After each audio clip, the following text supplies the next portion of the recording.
이지수, 너 맞지? 20년 만에 들은 그 목소리에 지수의 심장이 멎는 것 같았습니다.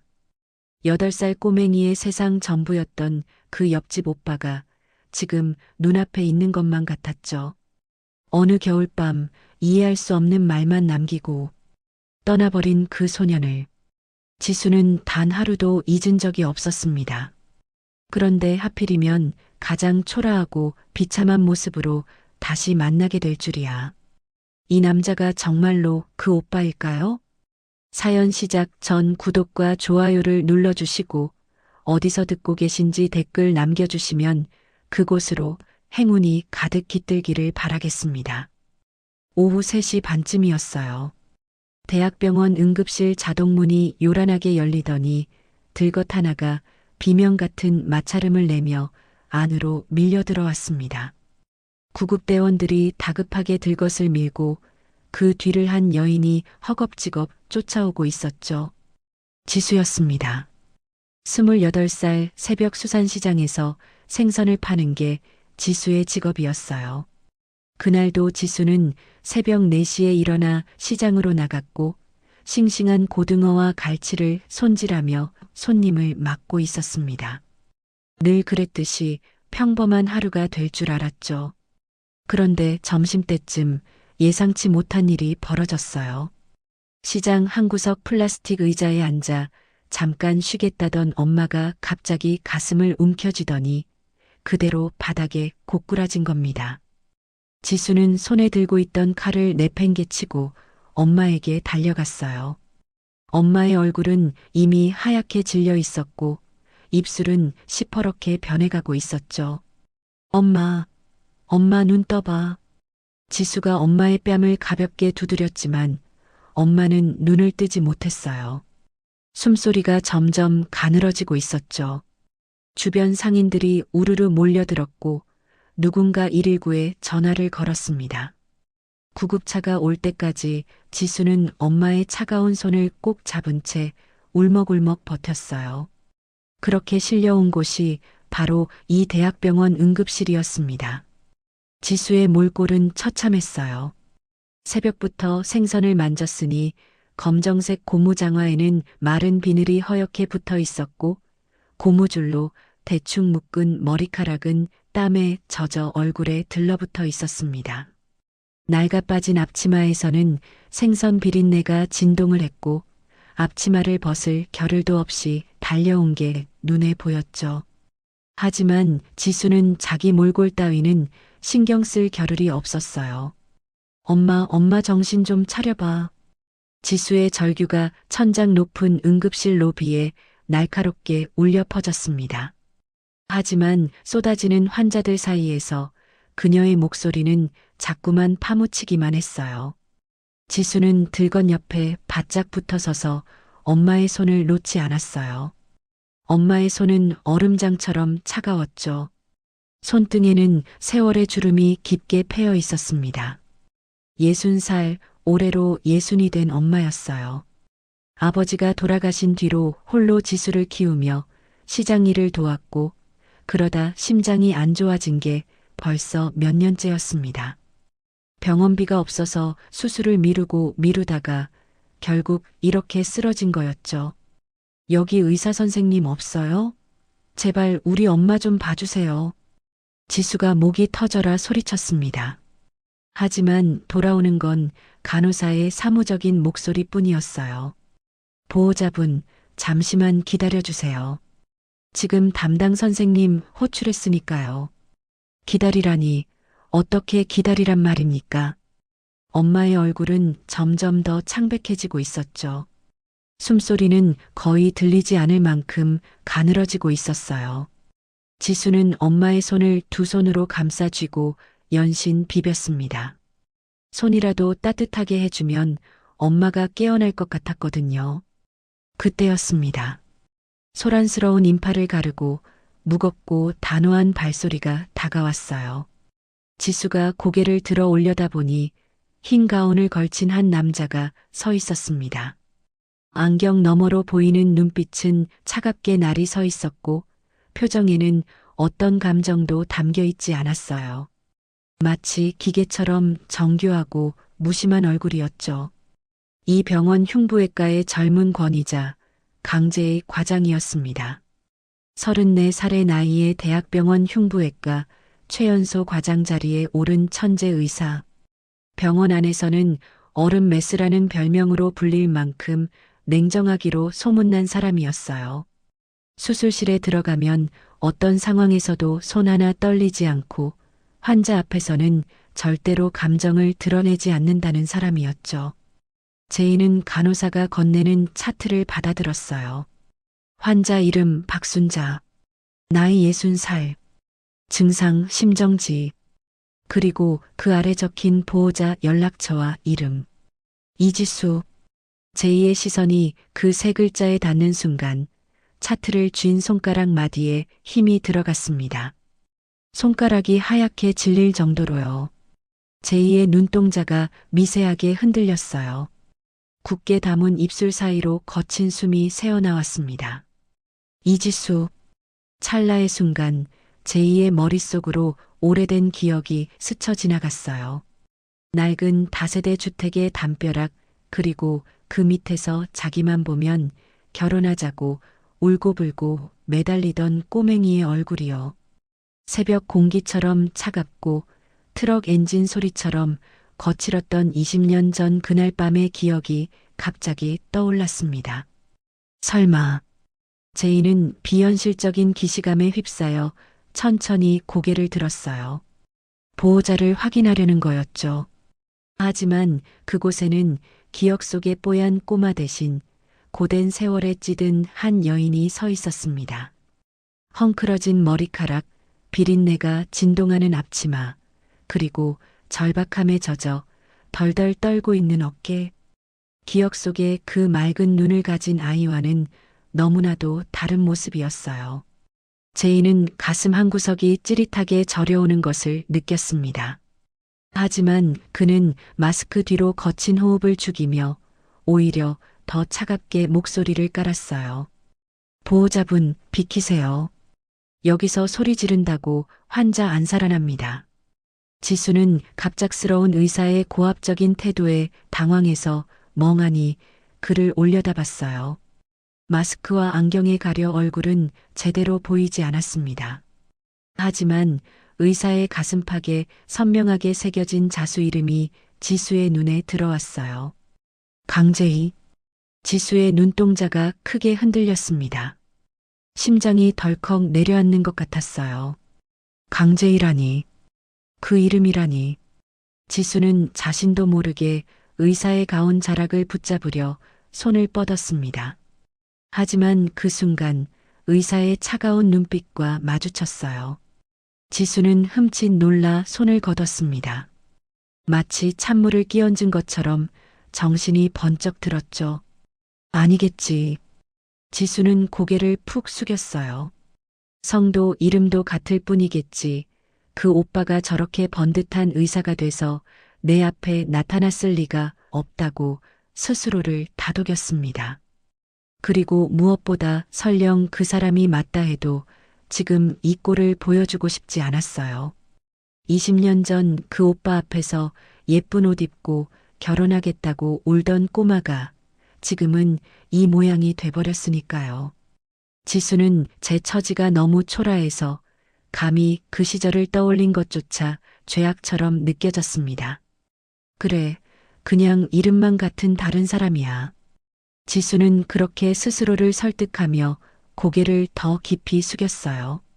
한편 제이는 그런 지수의 시선을 외면한 채 간호사들에게 다급히 명령을 내렸습니다. 지금 당장 수술실 잡으세요. 내가 직접 들어갑니다. 제이의 목소리는 날카롭고 단호했어요. 하지만 차트를 쥔 그의 손끝이 미세하게 떨리고 있다는 것을 아무도 눈치채지 못했습니다.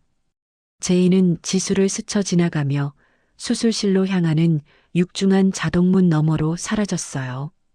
복도 끝에 홀로 남겨진 지수는 젖은 손을 앞치마에 닦으며 의사가 떠난 빈자리를 멍하니 바라봤습니다. 가슴이 이상하게 뛰었어요. 분명히 처음 보는 사람인데 왜 이렇게 마음이 흔들리는 건지 알 수가 없었죠. 강재희. 그 이름 석자가 자꾸만 머릿속을 맴돌았습니다. 지수는 고개를 세차게 저었습니다. 지금은 그런 생각을 할 때가 아니었어요. 엄마를 살리는 게 먼저였으니까요. 지수는 수술실 불이 켜지기를 기다리며 속으로 빌고 또 빌었어요. 제발 엄마를 살려달라고, 엄마만 살려주면 뭐든지 하겠다고. 그리고 수술실 안에서는 제이가 마스크를 고쳤으며 수술대 위에 환자를 내려다보고 있었습니다. 박순자, 이지수의 어머니, 20년 전 어린 제이에게 따뜻한 밥을 퍼주던 그 인자한 옆집 아주머니였어요. 제이는 메스를 집어들었습니다. 손끝이 떨리려 했지만 그는 이를 악물고 떨림을 멈췄어요. 지금은 감정에 휩쓸릴 때가 아니었습니다. 그는 의사였고 지금 이 순간만큼은 냉정해야 했어요. 하지만 수술복 안쪽 제이의 심장은 미친 듯이 뛰고 있었습니다. 수술실 위 빨간 불이 켜졌습니다. 지수는 수술실 앞 차가운 철제 의자에 털썩 주저앉았습니다. 굽은 허리를 깊숙이 숙이고 두 손으로 얼굴을 감쌌어요. 그제야 손이 덜덜 떨리고 있다는 걸 깨달았죠. 한참을 그렇게 앉아 있다가 지수는 무의식적으로 낡아 빠진 지갑을 꺼냈어요. 1,000원짜리 몇 장 들어있는 게 전부인 허름한 지갑이었죠. 지수는 떨리는 손으로 지갑 안쪽 깊숙한 곳에 있는 지퍼를 열었습니다. 그곳엔 주민등록증도 비상금도 아닌 빛바랜 파란 플라스틱 조각 하나가 소중하게 들어 있었어요. 20년의 세월 동안 손때가 묻어 글자가 겨우 보일락 말락 한 중학교 이름표였습니다. 거기엔 강재희라는 세 글자가 새겨져 있었어요. 지수는 엄지손가락으로 그 딱딱한 플라스틱의 질감을 천천히 문질렀습니다. 표면이 닳아서 반들반들해진 그 감촉이 20년 전 그날 밤으로 지수를 데려갔어요. 20년 전 봄이었습니다. 그때 지수는 겨우 8살이었어요. 코올리게 꼬맹이 앞니 2개가 빠져서 웃을 때마다 까만 구멍이 보이던 그런 어린아이였죠. 지순의 집은 낡은 다세대 주택 1층이었고 바로 옆집에는 제인의 가족이 살았습니다. 제인은 그때 14살 중학교 1학년이었어요. 전교에서 1등을 놓친 적이 없다는 공부 잘하는 옆집 오빠였죠. 지수가 제이를 처음 만난 건 그의 봄이었어요. 순자 씨, 지수 혼자 키우기 힘드시죠? 이제 학교도 가는데 우리 제이가 공부 좀 가르쳐 줄 수 있대요. 지수 한글이랑 숫자 좀 봐줄까요? 제이 엄마가 지수네 집에 찾아와서 그렇게 말했을 때 지수 엄마는 펄쩍 뛰며 좋아했습니다. 아이고, 정말요? 우리 지수 제가 바빠서 못 가르쳐 줬거든요. 제이가 좀 봐주면 정말 고맙죠. 그렇게 해서 제이는 일주일에 서너 번씩 지수네 집에 오게 됐어요. 학교 끝나고 오후에 와서 지수에게 한글이랑 숫자를 가르쳐 주는 거였죠. 처음엔 지수도 낯을 가렸습니다. 키가 훌쩍 큰 중학생 오빠가 무서웠거든요. 지수는 엄마 치마폭 뒤에 숨어서 제이를 힐끔힐끔 쳐다보기만 했어요. 지수야, 이리 와봐. 제이가 방바닥에 털썩 앉으며 손짓했습니다. 지수는 망설이다가 엄마가 등을 밀어서 제이 앞에 앉았어요. 제이는 가방에서 색연필이랑 공책을 꺼내더니 지수 앞에 펼쳐놓았습니다. 자, 오늘은 가나다라 배워볼까? 제이의 목소리는 부드러웠어요. 무뚝뚝해 보이는 얼굴과는 달리 아이를 대하는 태도는 꽤 다정했죠. 제이는 지수의 작은 손을 잡고 연필 쥐는 법부터 가르쳐줬습니다. 이렇게요? 응, 잘하네. 우리 지수 똑똑하다. 제이가 지수의 머리를 쓰다듬어 줬어요. 지수는 그 순간 얼굴이 화끈 달아올랐습니다. 처음으로 오빠라는 사람한테 칭찬을 받아본 거였거든요. 그날 이후로 지수는 제이를 졸졸 따라다니기 시작했어요. 제이가 학교에서 돌아오는 시간이면 지수는 대문 앞에 나가 기다렸습니다. 제이의 모습이 골목 끝에 보이면 지수는 후다닥 달려가서 제이의 가방끈을 잡았어요. 오빠, 오늘도 우리 집 와? 응, 갈게. 근데 지수야, 오빠 가방 무거워. 나 줄래? 싫어. 나 오빠 가방 들어줄래. 지수가 방긋 웃었습니다. 앞니 빠진 구멍 사이로 바람이 새어나왔죠. 제이는 피식 웃으며 가방을 함께 들었어요. 그래, 가자. 오늘은 구구단 외워볼까? 그렇게 둘은 골목길을 걸었습니다. 동네 아주머니들이 그 모습을 보며 웃었어요. 쟤네 둘이 진짜 사이 좋다. 남매 같아. 지수는 그 말이 싫었어요. 남매가 아니라 자기는 제이 오빠랑 결혼할 건데 왜 자꾸 남매라고 하는 건지 모르겠다고 투덜댔죠. 오빠, 나 오빠랑 결혼할 거야. 오빠가 제일 좋으니까. 지수가 느닷없이 그런 말을 한 건 여름이 막 시작될 무렵이었어요. 제인의 마당에서 수박을 먹다가 지수가 대뜸 그런 말을 내뱉은 거였죠. 제인은 수박을 먹다가 푸하고 웃음을 터뜨렸습니다. 뭐, 결혼? 지수야, 너 결혼이 뭔지나 알아? 알아. 엄마 아빠처럼 같이 사는 거잖아. 제인은 어이가 없다는 듯이 웃으며 지수의 머리를 쓰다듬었어요. 지수야, 오빠는 너보다 6살이나 많아. 그리고 넌 아직 꼬맹이잖아. 꼬맹이 아니야. 이제 나도 초등학생이야. 지수가 볼을 부풀리며 투정을 부렸습니다. 제이는 그런 지수가 귀여웠는지 피식피식 웃기만 했어요. 알았어. 그럼 지수가 다 크면 그때 다시 얘기하자. 진짜?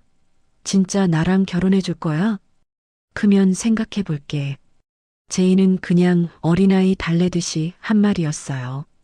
8살짜리 꼬맹이가 결혼하자는 말을 진지하게 받아들일 리가 없었죠. 그냥 귀엽다, 저러다 크면 까먹겠지. 그 정도로 생각했습니다.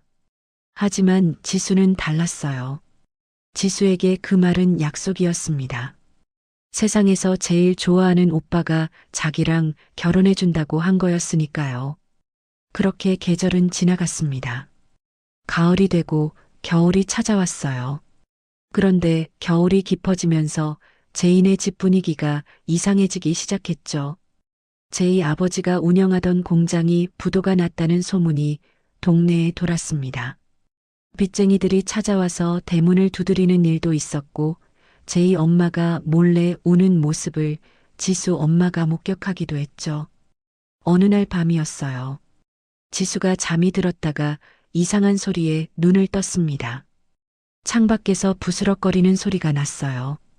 지수는 이불을 걷어차고 창가로 다가갔습니다. 제인의 집에 불이 켜져 있었어요.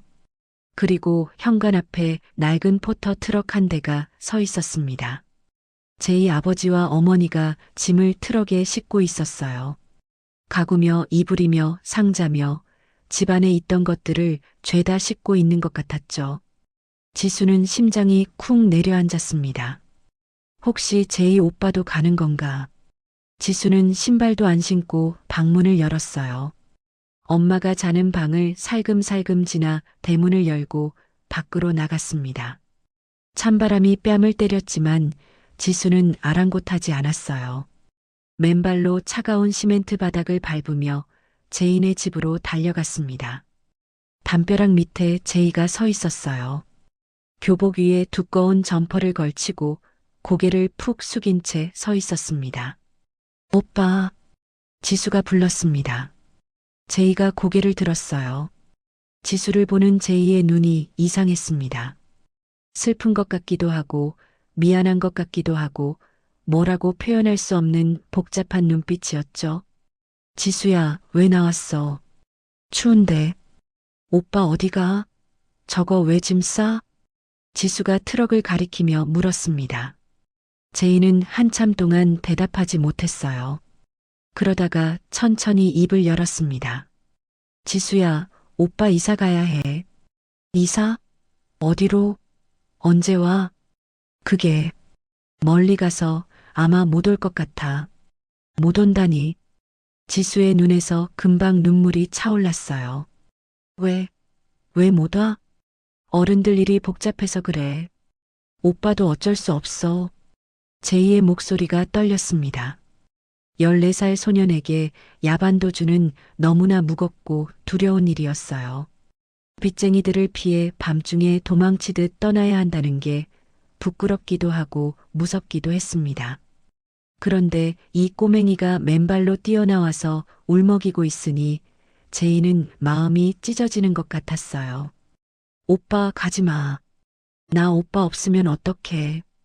지수가 제이의 점퍼 자락을 잡고 매달렸습니다. 코끝이 빨개지고 눈물이 볼을 타고 흘러내렸어요.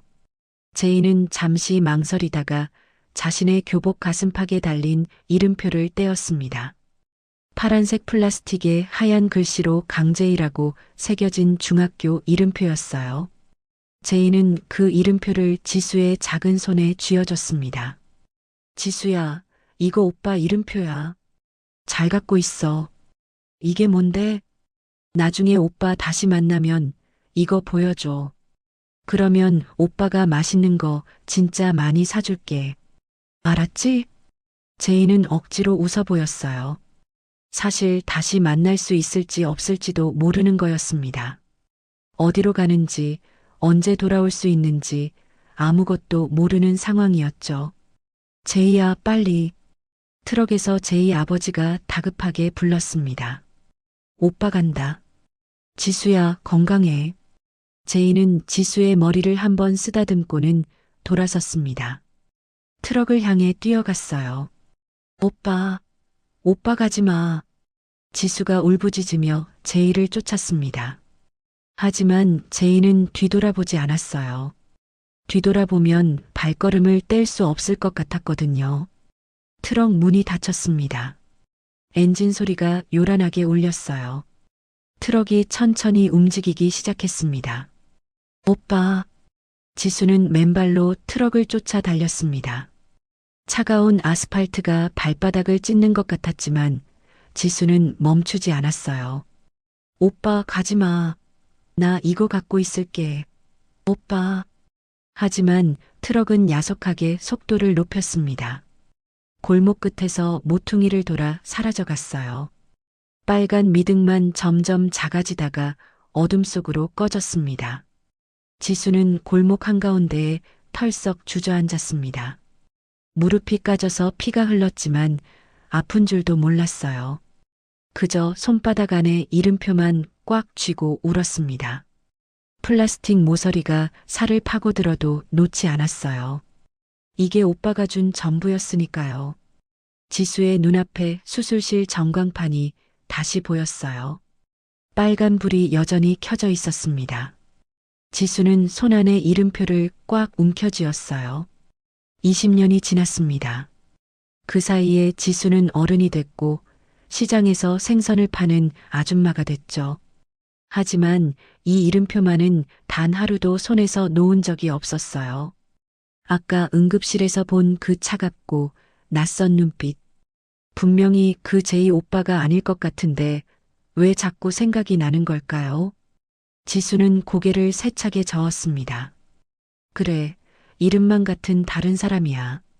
지수는 그렇게 스스로를 다독이며 이름표를 다시 지갑 안쪽 깊숙이 넣었습니다. 얼마나 시간이 흘렀을까요?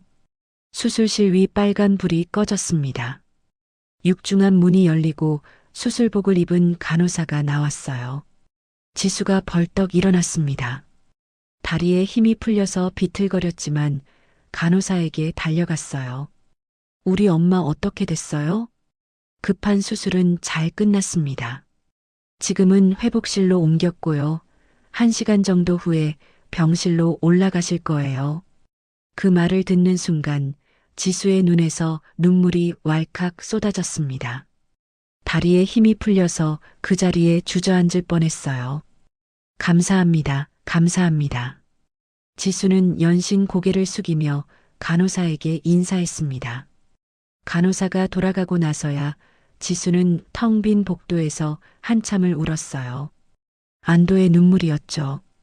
엄마가 살았다는 것, 그것만으로도 감사했습니다. 한참을 울고 나니 그제야 배가 고프다는 걸 느꼈어요.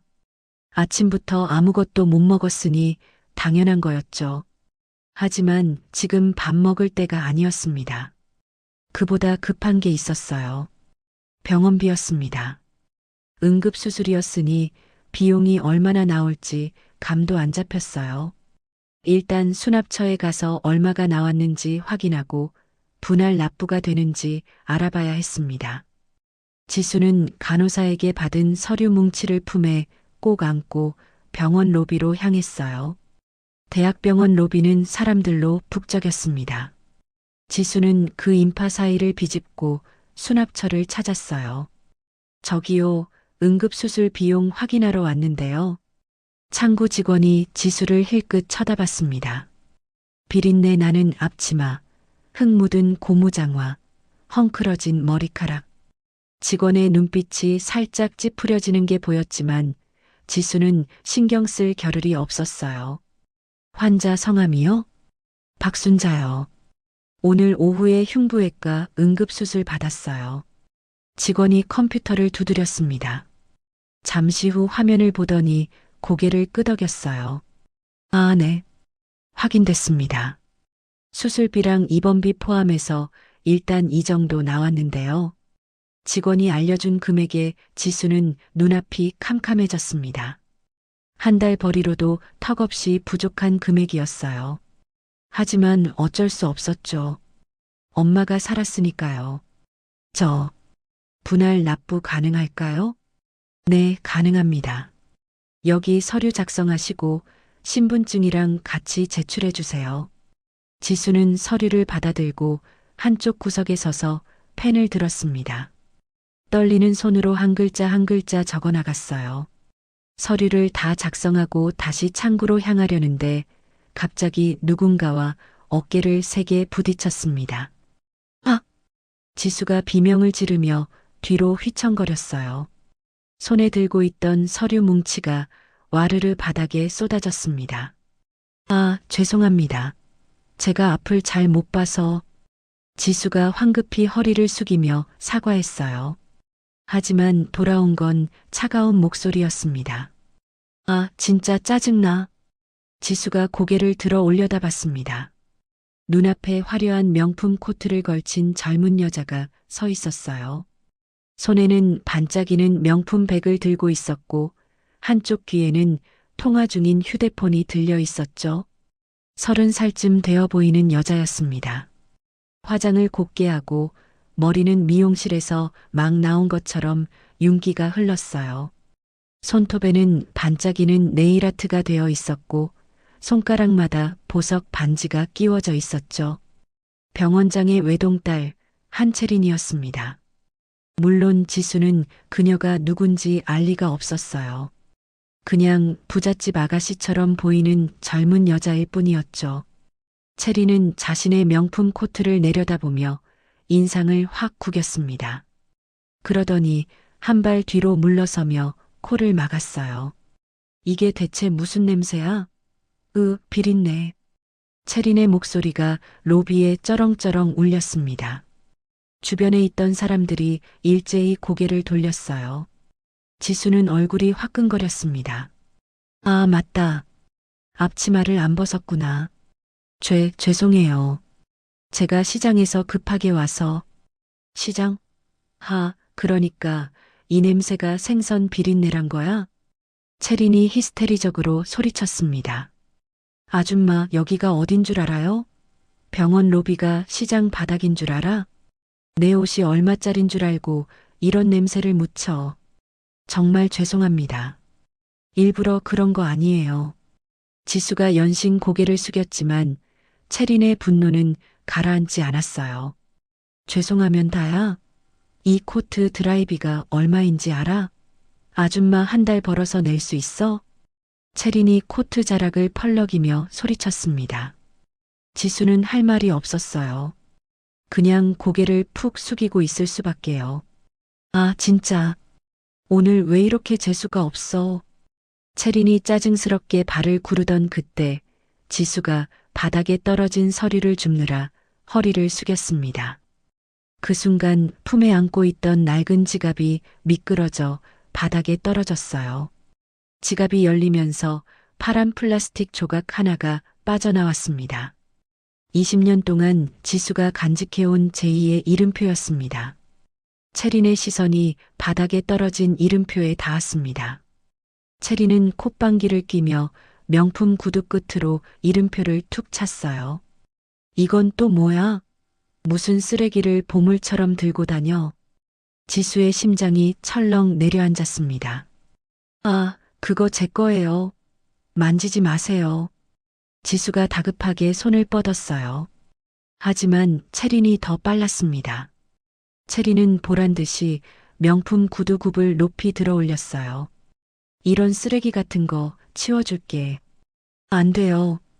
지수가 비명을 질렀습니다. 하지만 채린의 구두굽이 이름표를 정면으로 내리찍었어요. 오도독. 비정한 소리가 났습니다. 20년을 버틴 파란 플라스틱이 맥없이 조각났어요. 강제이라는 글자가 찢어졌습니다. 아! 지수의 입에서 처절한 비명이 터져 나왔습니다. 지수는 바닥에 무릎을 꿇으며 조각난 이름표를 향해 손을 뻗었어요. 안 돼, 안 돼요. 지수의 손이 미친 듯이 바닥을 훑쳤습니다. 조각난 파란 플라스틱 조각들을 하나하나 주워 모았어요. 지수가 주워 모은 조각들을 가슴에 꼭 끌어안으며 울먹였습니다. 20년 동안 간직해온 유일한 보물이 그 오빠와의 유일한 연결고리가 산산조각이 나버렸어요. 채리는 그런 지수를 내려다보며 비웃었습니다. 뭐야, 진짜 보물이었어? 하, 웃기네. 이딴 플라스틱 조각이 뭐가 그리 대단하다고. 당신이 뭔데? 당신이 뭔데 이걸 밟아요.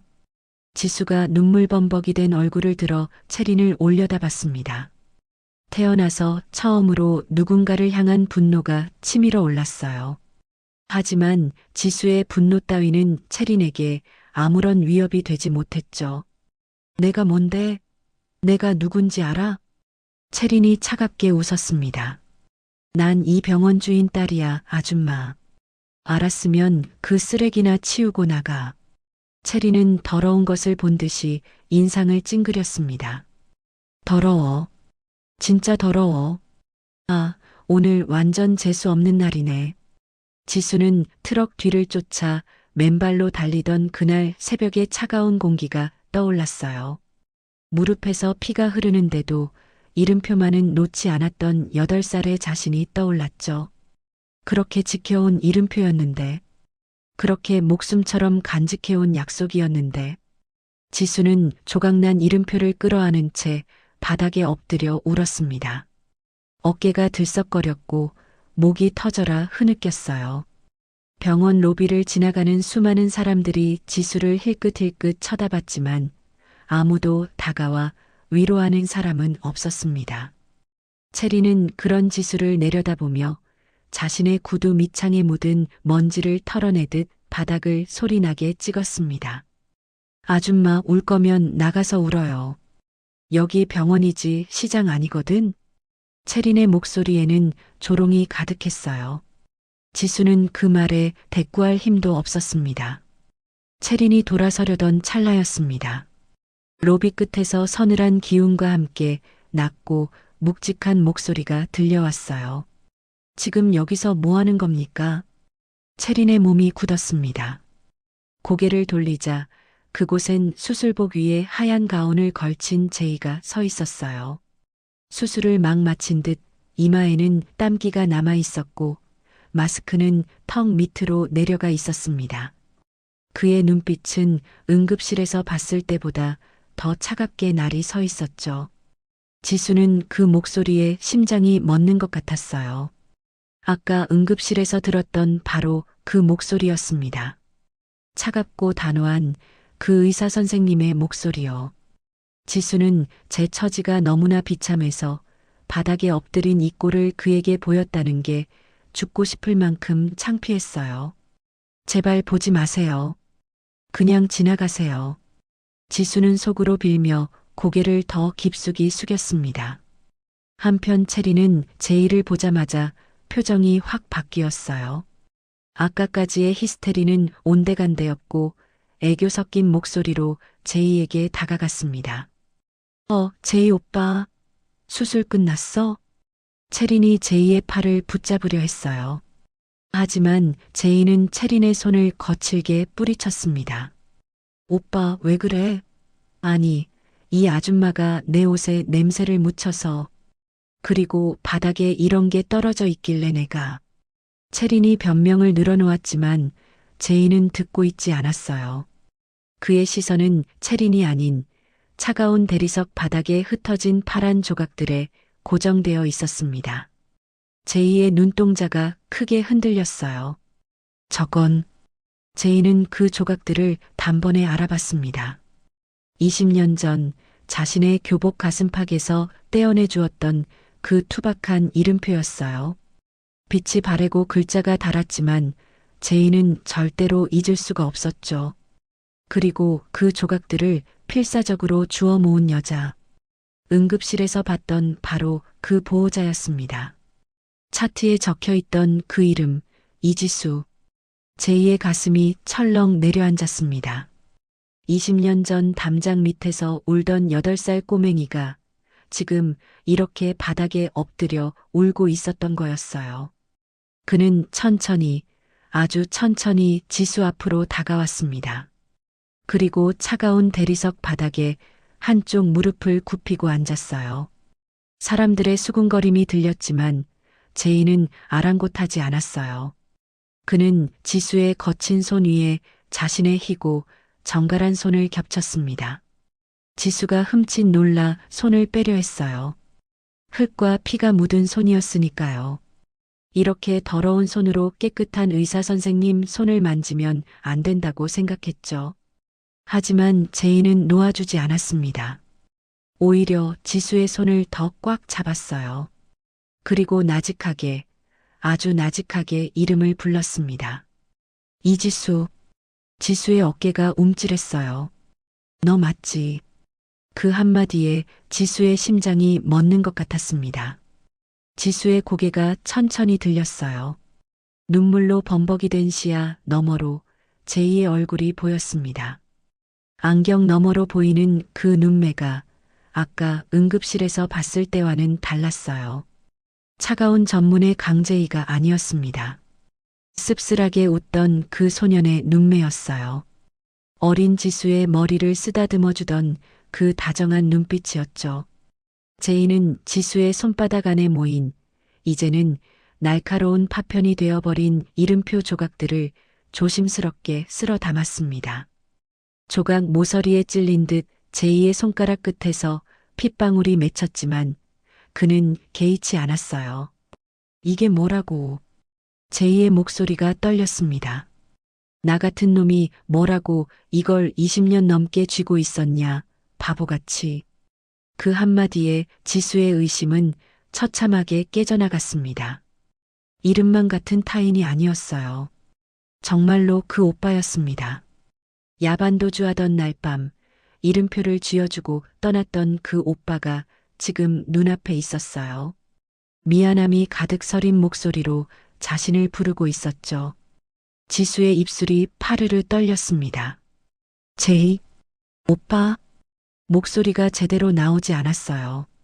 20년 동안 수없이 불러봤던 이름인데 막상 본인 앞에서 부르려니 목이 막혔습니다.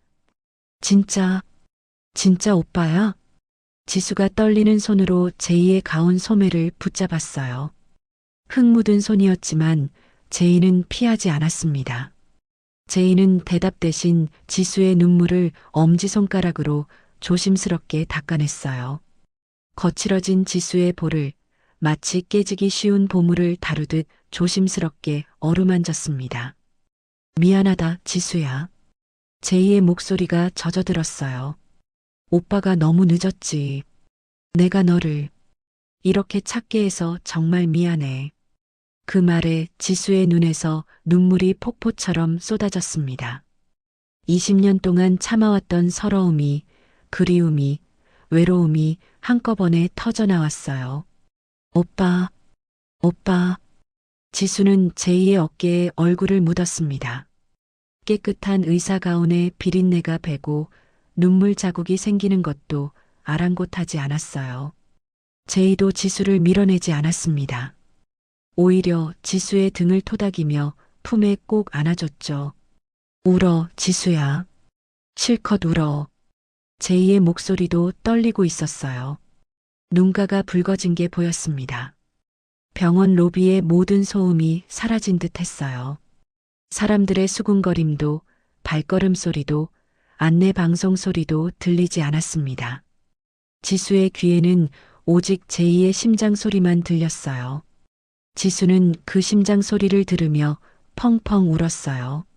한편 체리는 귀신이라도 본 듯 하얗게 질려 있었습니다. 뭐야, 저 여자가 뭔데? 제이 오빠가 왜 저런 여자를 안고 있어? 체리는 이해할 수가 없었어요. 제이는 병원에서 얼음 메스라고 불리는 사람이었습니다. 누구에게도 감정을 드러내지 않는 차갑고 냉정한 의사였죠. 그런 제이가 시장 바닥 출신의 아줌마를 껴안고 눈물을 글썽이고 있다니요. 오빠, 저 여자 누구야? 오빠가 왜 저런 여자를? 체린이 다가가려 했지만 제이의 차가운 눈빛에 발걸음이 멈췄어요. 제이는 지수를 아는 채로 체린을 돌아봤습니다. 그 눈빛이 너무나 서늘해서 체린은 한 발 뒤로 물러섰죠. 체린 씨. 제이의 목소리는 얼음장처럼 차가웠어요. 방금 뭘 밟았습니까? 뭐? 아, 그 플라스틱 조각? 그건 그냥 쓰레기잖아. 쓰레기? 제이가 피식 웃었습니다. 하지만 그 웃음에는 온기가 전혀 없었어요. 체린이 어리둥절한 표정을 지었습니다. 제이는 대답하지 않았어요. 그저 지수의 등을 토닥이며 천천히 일어섰습니다. 지수야, 일어날 수 있어? 제이가 부드럽게 물었어요. 지수는 고개를 끄덕이며 제이의 손을 잡고 일어섰습니다. 다리에 힘이 풀려서 비틀거렸지만 제이가 허리를 잡아줬어요. 가자. 여기서 이러고 있을 필요 없어. 제이는 지수의 어깨를 감싸 안으며 로비를 가로질러 걸어갔습니다. 체린이 뒤에서 뭐라고 소리쳤지만 제이는 뒤돌아보지 않았어요. 병원 로비에 있던 사람들이 둘을 힐끔힐끗 쳐다봤습니다. 비린내 나는 앞치마를 두른 여자와 깨끗한 의사 가운을 입은 남자. 너무나 어울리지 않는 조합이었죠. 하지만 제이는 신경 쓰지 않았어요. 지수의 손을 꼭 잡은 채 묵묵히 걸어갔습니다. 지수는 제이의 손을 잡고 걸으면서도 믿기지가 않았어요. 20년 동안 꿈에서만 만났던 사람이 지금 자기 손을 잡고 있다니요. 따뜻한 체온이 손바닥을 통해 전해져 왔습니다. 꿈이 아니었어요. 정말로 제이 오빠가 돌아온 거였습니다. 지수의 눈에서 또다시 눈물이 흘러내렸어요. 하지만 이번에는 슬픈 눈물이 아니었습니다. 기쁨의 눈물이었죠. 제이는 지수의 손을 잡고 병원 복도를 걸었습니다. 사람들의 시선이 따가웠어요. 수군거리는 소리도 들렸죠. 하지만 제이는 아랑곳하지 않았습니다. 그저 지수의 손을 꼭 잡은 채 앞만 보고 걸었어요. 엘리베이터를 타고 올라간 곳은 병원 5층 흉부외과 연구실이었습니다.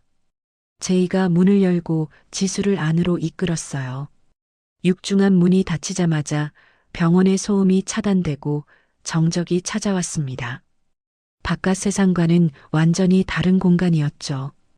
연구실은 생각보다 넓었어요.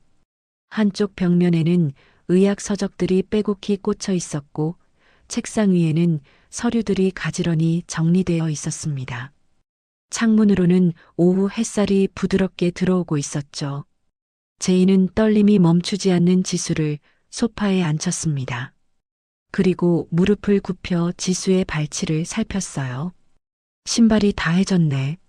제이가 나직하게 말했습니다. 지수의 낡은 운동화는 여기저기 닳아서 구멍이 나 있었어요. 밑창도 거의 닳아 없어진 상태였죠.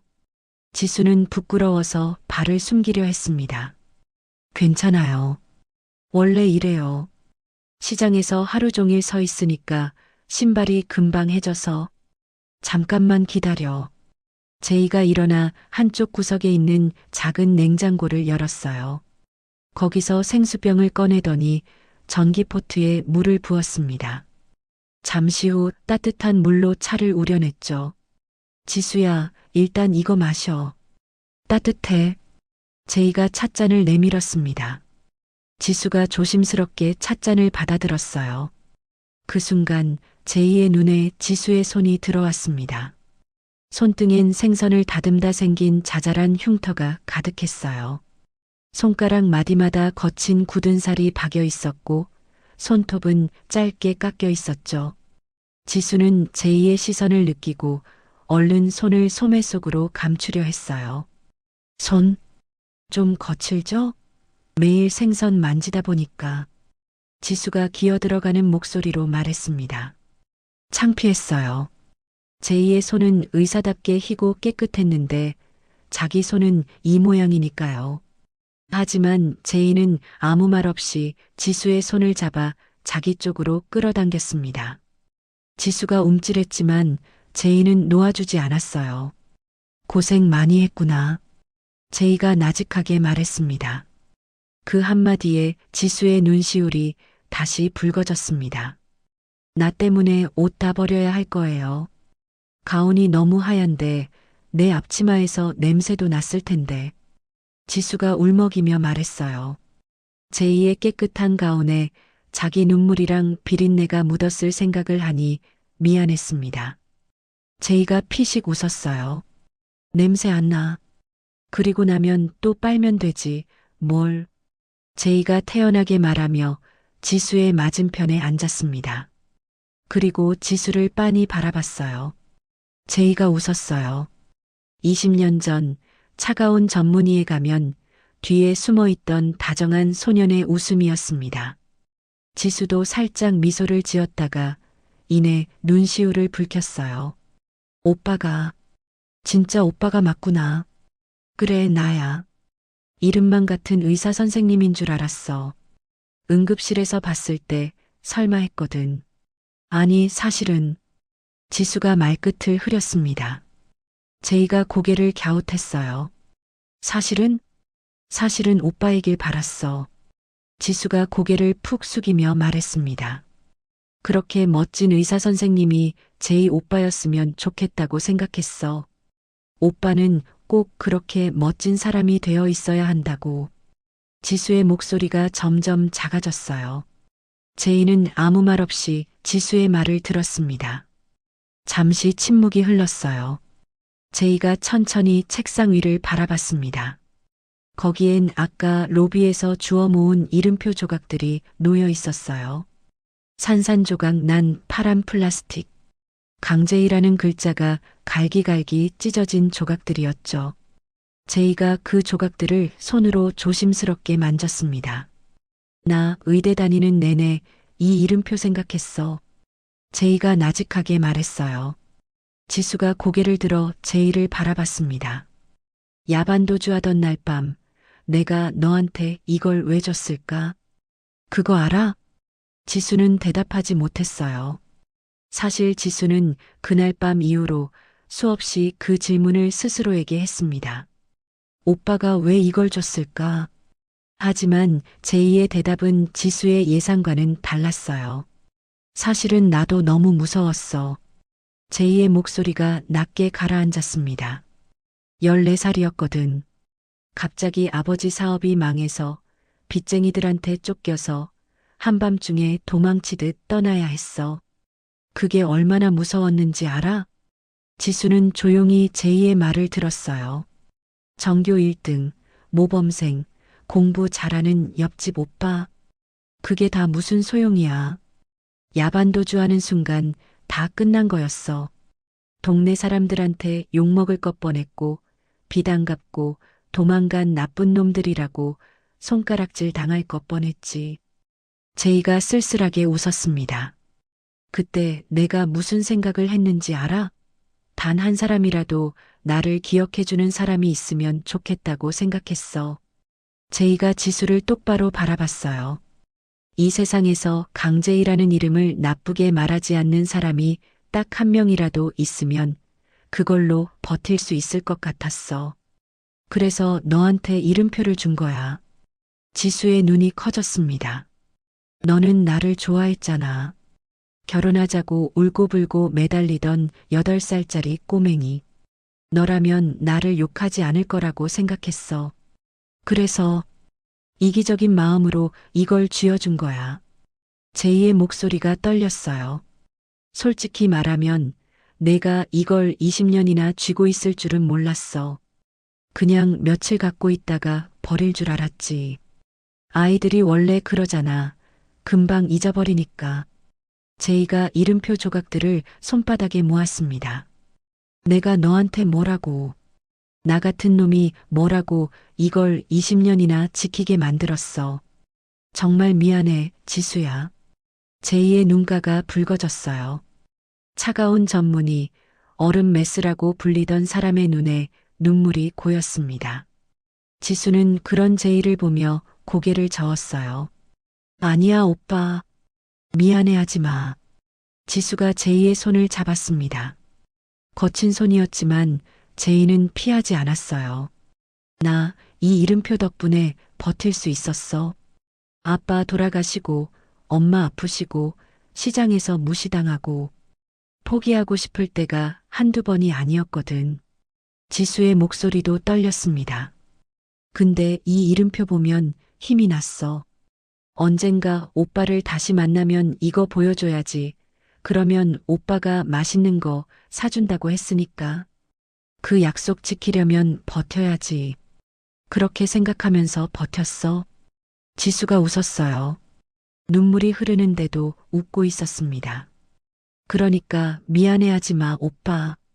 오빠가 이기적이었던 게 아니야. 오빠 덕분에 내가 여기까지 온 거야. 제이는 아무 말도 하지 못했어요. 그저 지수의 손을 꽉 잡고 있을 뿐이었죠. 한참 동안 침묵이 흘렀습니다. 제이가 먼저 입을 열었어요. 이건 내가 고쳐줄게. 다시 붙여서 내 손에 돌려줄게. 고칠 수 있어?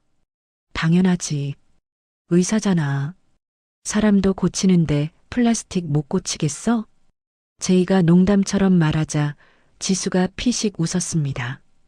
20년 만에 듣는 오빠의 농담이었어요. 제이가 진지한 표정으로 지수를 바라봤습니다. 그리고 지수야, 엄마 걱정하지 마. 2차 수술 들어가야 하지만 내가 내 이름 걸고 무조건 살려낼 거야. 오빠, 그리고 너 이제 다시는 혼자 안 둘게. 알았지? 지수는 대답 대신 고개를 끄덕였어요. 눈물이 또 흘러내렸지만 이번에는 닦지 않았습니다. 창밖으로 오후 햇살이 부드럽게 쏟아져 들어왔어요. 연구실 안은 따뜻한 온기로 가득 찼습니다. 그리고 문 밖에서는 채린이 질투 섞인 눈으로 연구실 문을 노려보고 있었습니다. 하지만 아내 두 사람에게는 들리지 않았어요. 그 시각 병원장실에서는 폭풍이 몰아치고 있었습니다. 채린이 분노로 하얗게 질린 얼굴을 한 채 병원장실 문을 거칠게 열어젖혔어요. 아빠. 채린의 목소리가 날카롭게 울려 퍼졌습니다. 병원장 한영식은 서류를 검토하다가 깜짝 놀라 고개를 들었어요. 채린아, 왜 그래? 무슨 일이야? 강제의 과장 당장 수술해서 제외해. 아니, 징계위원회부터 열어. 채린이 아버지의 책상을 탁 치며 소리쳤습니다. 영식은 당황하며 딸을 달래려 했어요. 무슨 소리야, 갑자기. 강 과장이 뭘 어쨌길래.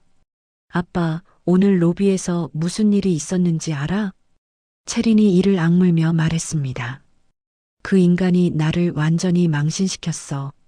시장에서 생선 파는 아줌마 앞에서 무릎을 꿇었다고. 그것도 사람들이 다 보는 앞에서. 뭐, 강 과장이? 영식의 눈이 커졌어요. 체리는 기다렸다는 듯이 로비에서 벌어진 일을 자극적으로 쏟아냈습니다. 물론 자기가 먼저 지수의 이름표를 밟아 부쉈다는 얘기는 쏙 빼고요. 그 아줌마가 비린내를 풍기면서 로비를 돌아다녔어. 내 옷에 냄새가 묻었다고. 근데 강재희가 뭘 어쨌는지 알아? 그 아줌마 손을 잡고 껴안고 나한테는 차갑게 쏘아보고. 아빠, 이게 말이 돼? 영식의 안색이 점점 굳어졌습니다. 사실 영식에게 제이는 중요한 존재였어요. 병원의 수익을 책임지는 천재 의사였으니까요. 제이가 집도하는 수술은 성공률이 높았고 그 덕분에 병원 명성도 올라갔죠. 영식은 제이를 사위로 삼고 싶은 마음도 있었습니다. 하지만 감히 제 딸의 얼굴에 먹칠을 하는 건 별개의 문제였어요.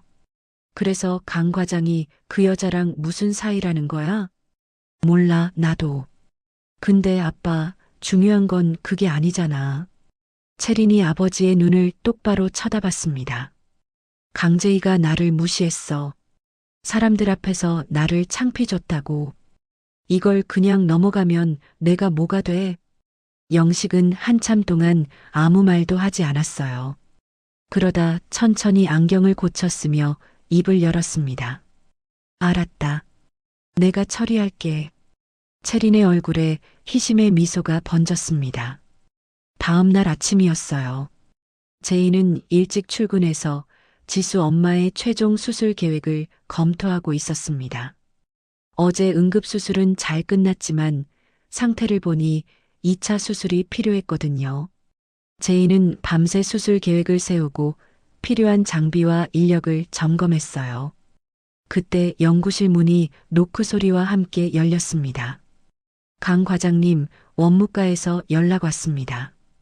간호사가 서류 한 장을 들고 들어왔어요.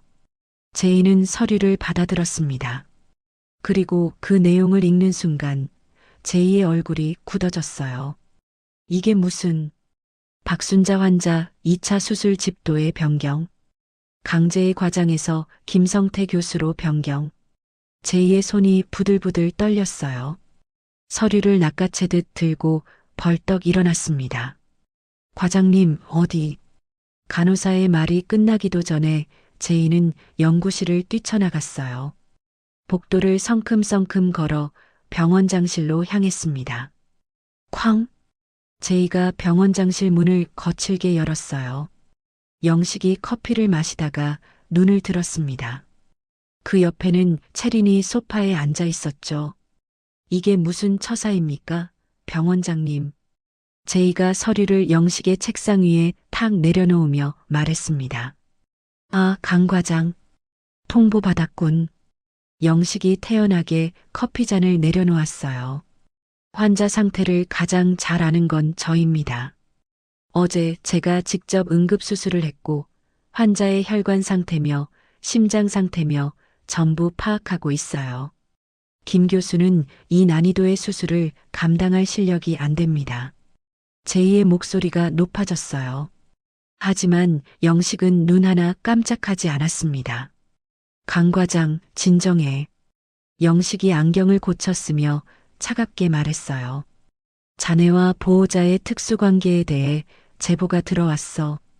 특수관계요? 자네가 그 환자 보호자와 개인적인 관계라며? 제이의 눈이 커졌습니다.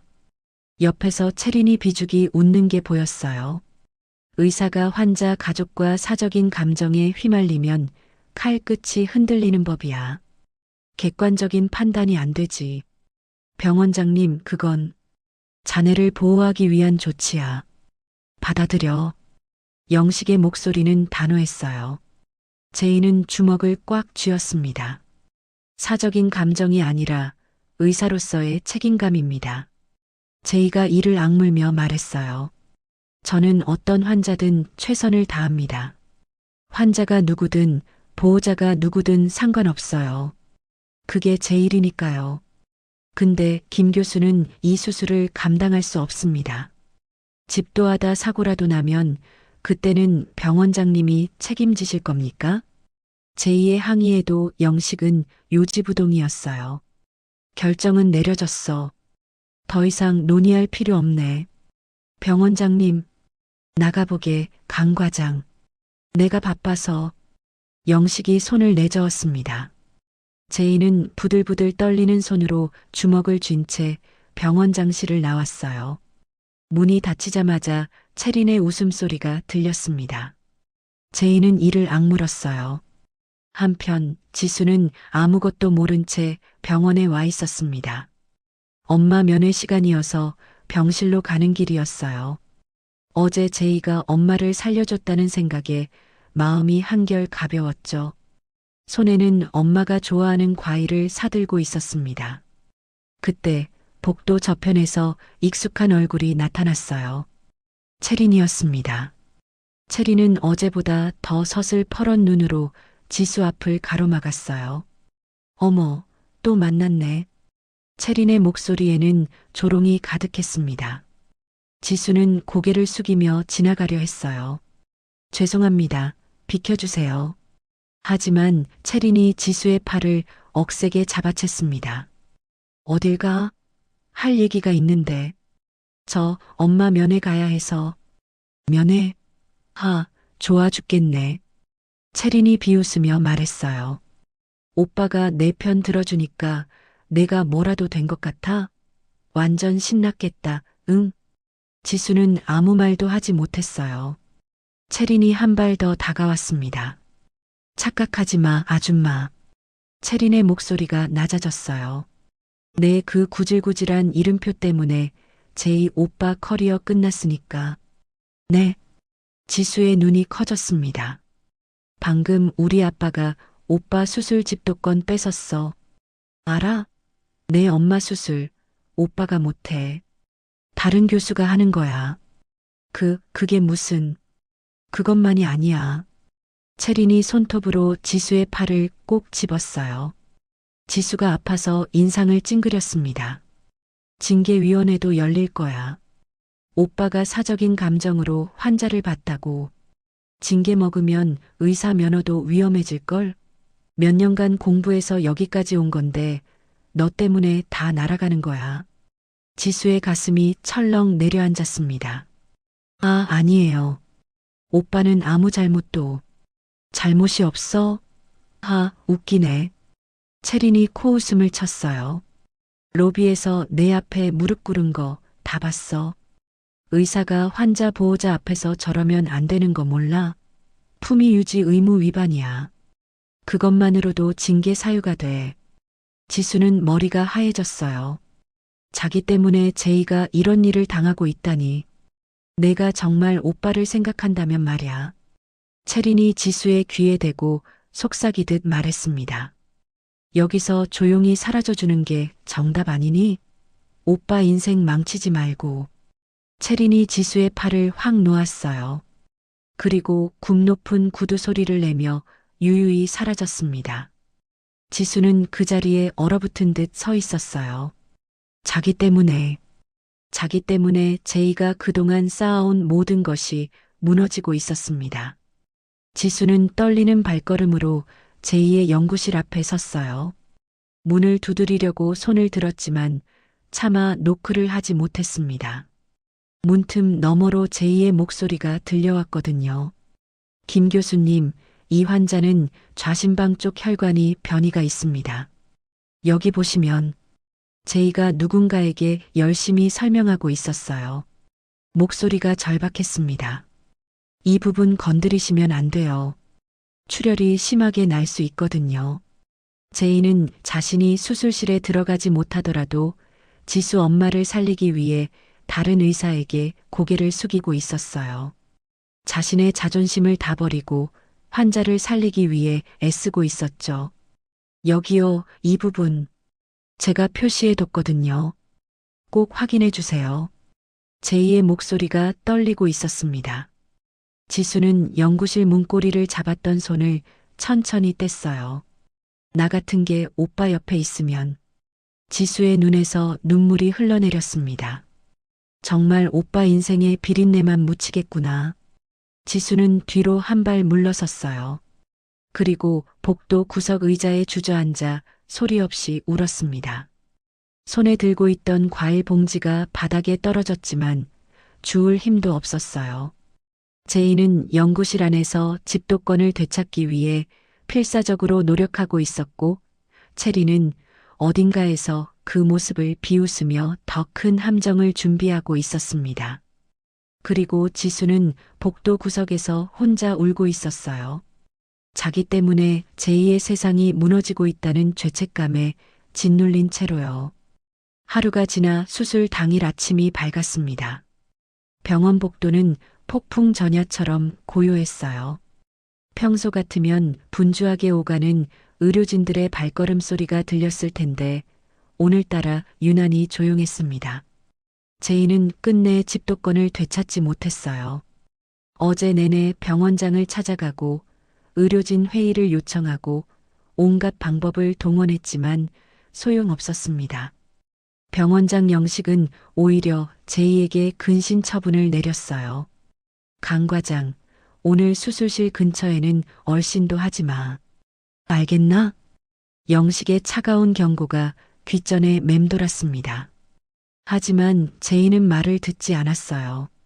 하얀 가운 대신 짙은 남색 스크럽복을 입고 제이는 수술실 앞 복도를 지켰습니다. 팔짱을 낀 채 벽에 기대어 서서 수술실 문을 뚫어져라 쳐다보고 있었어요. 당장이라도 수술실 문을 부수고 들어갈 것 같은 서슬 퍼런 기세였죠. 지수도 그 곁에 있었습니다. 밤새 잠을 못 잔 게 분명했어요. 눈은 붉게 충혈되어 있었고 얼굴은 헬쑥하게 말라 있었습니다. 체린이 던진 독설이 밤새 지수의 머릿속을 맴돌았거든요. 내가 오빠의 커리어를 망치고 있어. 내가 정말 오빠를 생각한다면 여기서 조용히 사라져주는 게 정답 아니니? 그 말들이 칼날처럼 지수의 심장을 찔렀습니다. 지수는 떨리는 손으로 제이의 소매를 붙잡았어요. 오빠, 응, 오빠 제발. 지수의 목소리가 떨렸습니다. 나 때문에 오빠 의사 인생 끝나면 난 못 살아. 진짜야. 오빠가 여기서 잘리면, 오빠가 의사 면허 뺏기면 난 어떻게 해? 지수의 눈에서 눈물이 흘러내렸어요. 제이는 그런 지수의 떨리는 어깨를 감싸쥐었습니다. 지수야, 울지 마. 근데 다 나 때문이잖아. 내가 오빠 붙잡아서, 내가 오빠한테 매달려서 이렇게 된 거잖아. 아니야. 내 탓 아니야. 제이가 단호하게 말했어요. 그리고 걱정 마.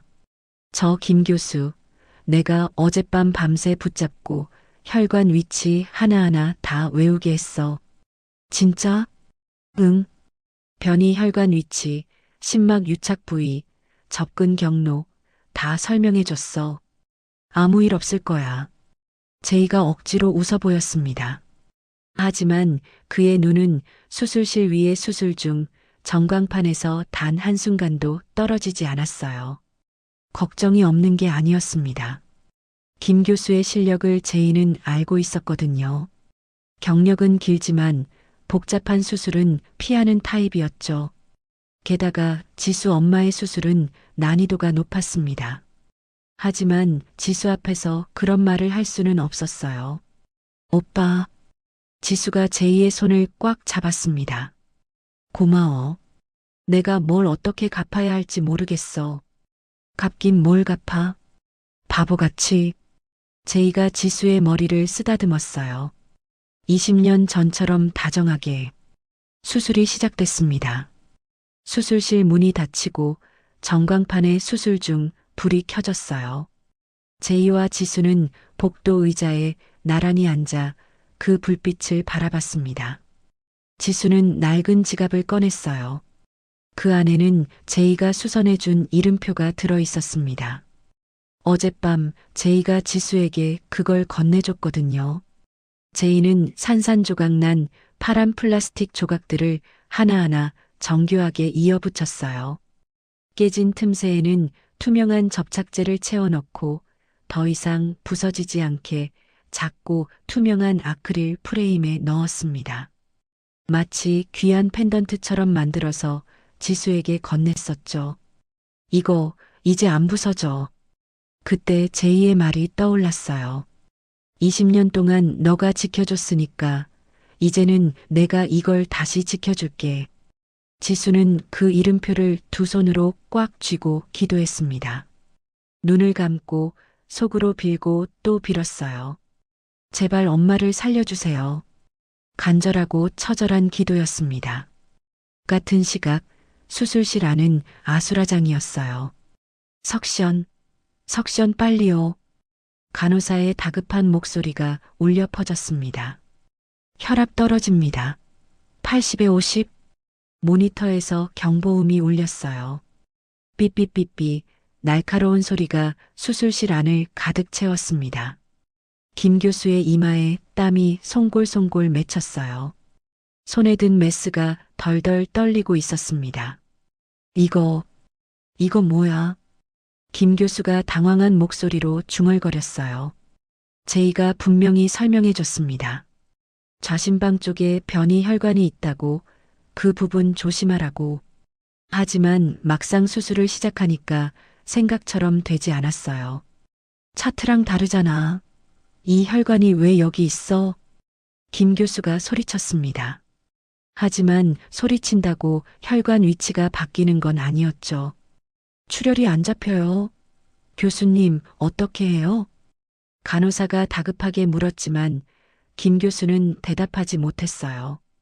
손이 너무 떨려서 메스를 제대로 잡을 수도 없었습니다. 교수님, 나도 몰라. 이건 내 전문 분야가 아니라고. 김 교수가 뒷걸음질 쳤어요. 책임을 회피하려는 거였죠. 그 순간 모니터의 심박수가 급격히 하강하기 시작했습니다. 삐. 평평한 직선이 모니터에 그려졌어요. 심정지였습니다. 어레스트. 환자 어레스트입니다. 간호사가 비명을 질렀어요. 수술실 밖 복도. 제이의 귀에 미세하게 들려오는 경보음 소리가 있었습니다. 수술실 문이 두꺼워서 잘 들리지 않았지만 제이의 귀는 그 소리를 놓치지 않았어요. 삐. 평평한 직선의 소리. 제이의 얼굴이 굳어졌습니다. 무언가 잘못됐다. 의사로서의 본능이 그에게 외치고 있었어요. 저 소리는 심정지 경보음이었습니다. 제이가 벌떡 일어났어요. 지수의 손을 놓고 수술실 문 앞으로 달려갔습니다. 오빠 왜 그래? 지수가 불안한 목소리로 물었지만 제이는 대답할 겨를이 없었어요. 그때 수술실 문이 벌컥 열리며 간호사가 뛰어나왔습니다. 강 과장님 계세요? 간호사의 얼굴은 하얗게 질려 있었어요. 박순자 환자 어레스트입니다. 심정지예요. 집도의 선생님이 손 놓으셨어요. 그 말을 들은 순간 지수의 머릿속이 새하얘졌습니다. 엄마. 지수의 입에서 신음 같은 소리가 새어나왔어요. 엄마가 심정지라고요? 그게 무슨 소리예요? 지수가 비틀거리며 일어섰습니다. 하지만 다리에 힘이 풀려서 그대로 바닥에 주저앉았어요. 안 돼. 지수가 바닥에 엎드려 울부짖었습니다. 제이는 이를 악물었어요. 수술실 안으로 들어가면 근신 처분을 어긴 거였습니다. 병원장의 명령을 정면으로 거스르는 거였죠. 징계를 넘어서 파면당할 수도 있었어요. 의사 면허를 잃을 수도 있었습니다. 하지만 지금 그 안에서 사람이 죽어가고 있었어요. 20년 전 어린 제이에게 따뜻한 밥을 퍼주던 인자한 옆집 아주머니가요. 지수가 세상에서 가장 사랑하는 엄마가요. 제이는 결정을 내렸습니다. 지수야. 제이가 낮게 불렀어요. 지수가 눈물범벅이 된 얼굴을 들었습니다. 내가 살릴게. 그 한마디를 남기고 제이는 수술실로 뛰어들었어요. 수술실 문이 닫히기 직전 지수는 바닥에 엎드린 채 제이의 뒷모습을 보며 소리쳤습니다. 오빠, 제발, 제발 살려줘. 제이는 이미 소독실로 달려가고 있었어요. 징계, 파면, 의사면허. 그딴 것은 이미 그의 머릿속에 없었습니다. 제이의 머릿속에는 오직 하나의 생각만 있었어요. 20년 전 그 새벽 멀어지는 트럭을 보며 울던 꼬마. 그 꼬마에게 남겼던 작고 소중한 약속. 나중에 이거 보여주면 오빠가 맛있는 거 사줄게. 그 약속을 지키려면 지수의 엄마가 살아있어야 했습니다. 제이는 소독을 마치고 수술 장갑을 꼈어요. 그리고 수술실 안으로 들어갔습니다. 의사로 쌓아온 모든 것을 걸고 제이는 생애 가장 위험하고도 위대한 수술을 시작하려 하고 있었습니다. 제이의 귀에 요란하게 울리는 경보음이 들려왔어요. 모니터에는 평평한 직선이 그려져 있었습니다. 심정지 상태였죠. 수술대 위에 누운 지수 엄마의 얼굴은 창백하게 질려 있었어요. 이거 내 잘못 아니야. 김 교수가 뒤로 물러서며 소리쳤습니다. 혈관 위치가 이상했다고. 차트랑 달랐어. 나는 제대로 했는데 혈관이 갑자기. 김 교수는 겁에 질린 채 횡설수설하고 있었어요. 손에는 아직 메스가 들려 있었지만 그 손은 덜덜 떨리고 있었습니다.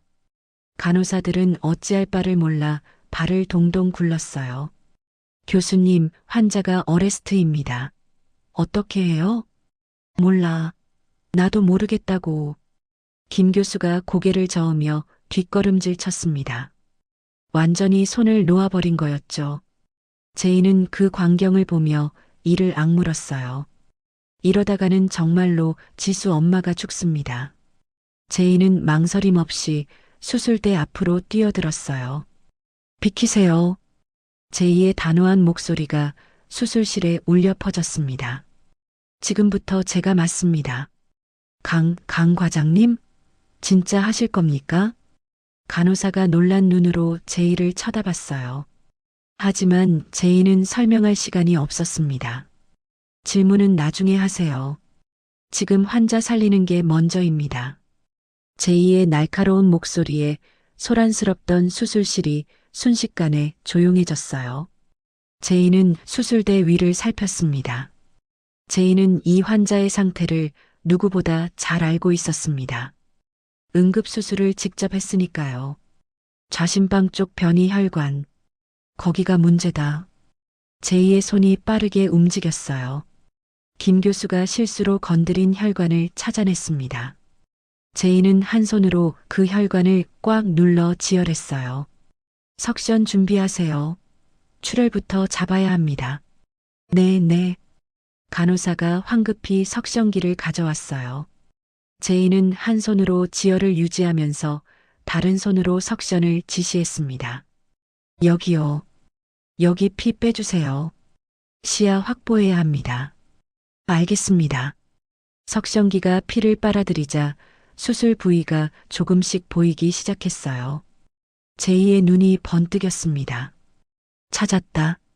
문제의 혈관이 보였어요. 김 교수가 잘못 건드린 부분이었습니다. 제이는 신속하게 봉합을 시작했어요. 제이의 손은 마치 마법을 부리는 것처럼 빠르고 정확했습니다. 이마에 땀방울이 송골송골 맺혔지만 눈빛만큼은 흔들림이 없었어요. 간호사들이 넋을 잃고 제이의 손놀림을 바라봤습니다. 이래서 얼음 메스라고 불리는 거구나. 어떤 상황에서도 손 하나 떨리지 않는 저 집중력, 저 정확성. 제이는 속으로 빌고 또 빌었어요. 지수야, 내가 20년 동안 그 이름표를 지켰듯이 나도 이번만큼은 내 소중한 사람을 꼭 지켜줄게. 한참이 지났어요. 출혈은 잡혔지만 심장은 여전히 뛰지 않았어요. 모니터에는 여전히 평평한 직선이 그려져 있었습니다.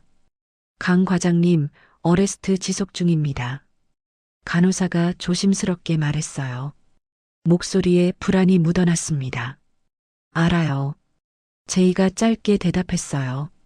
심정지 상태가 너무 오래 지속되면 뇌 손상이 올 수 있었습니다. 시간이 없었어요. 제발. 제이의 입에서 나직한 중얼거림이 새어나왔어요. 제발 살아줘요, 아주머니. 지수가 기다리고 있어요. 그때였습니다. 삐, 삐.